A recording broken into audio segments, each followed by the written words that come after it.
When I initially got my metastatic cancer diagnosis, I'm a bit of a screamer and the anger comes out, right? And even in fear, that's probably my reaction, is to get angry about it. I bought myself a Bozo the Clown punching bag. So today we wanted to talk a little bit about how we address fear. A lot of our clients are dealing with fear. With a diagnosis, it's pretty common to be fearful, to be afraid of a scan, to be afraid of the diagnosis and the treatment and all of it. Well, there's a couple of different ways I think are really helpful to get grounded, right? Try to calm down in the moment. Depends on if it's like an acute situation or just kind of this ongoing. Even just something as simple as, putting your hands on the table and feeling the table. You can feel the texture of the table, the temperature of the table, and just kind of like really bring yourself into a mindful moment. You can do the same with a mindful walk, just little tiny mindful movements. Mm-hmm. I like them to focus on what is going right today rather than what is going wrong. I love that. And it's a really good tool to get them kind of back into that, rest and restore state rather than the fight or flight mode. And maybe write down 5 things that are going right, and they could be really little.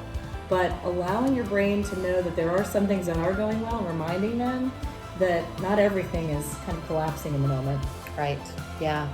And I like to take people through an actual dialogue with their fear. So for me, it's a chance to remind people that all of our emotions are messengers, that they're all necessary, right? These bad or negative emotions are just low vibration emotions. So if it's just another emotion and it's an opportunity for you to listen to what that emotion is trying to tell you, then take note of it. Because the more that we ignore our fear or those negative emotions, anger, sadness, and if we push them away, they're more likely to keep knocking.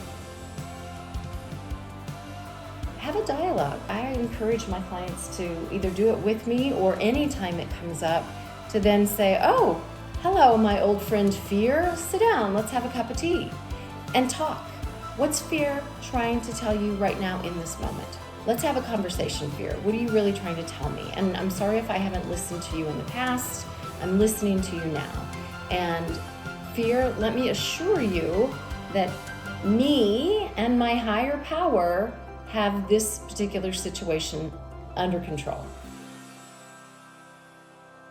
Now, something that I like to do personally when I'm feeling very anxious, if there's an anxious situation coming up or, I can tell that I'm really upset about something, the best thing I can do is get quiet. I actually go right to my bedroom and I just sit upright, like I'm sitting in this chair right now. I sit upright on my bed, put my hands on my lap, close my eyes, and I feel my body. Where am I feeling that anxiousness? Is it in my stomach?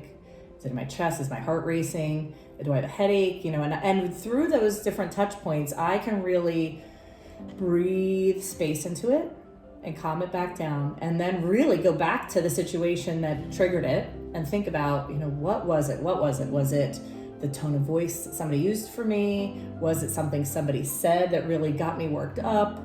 Is it old stuff that is coming back up again?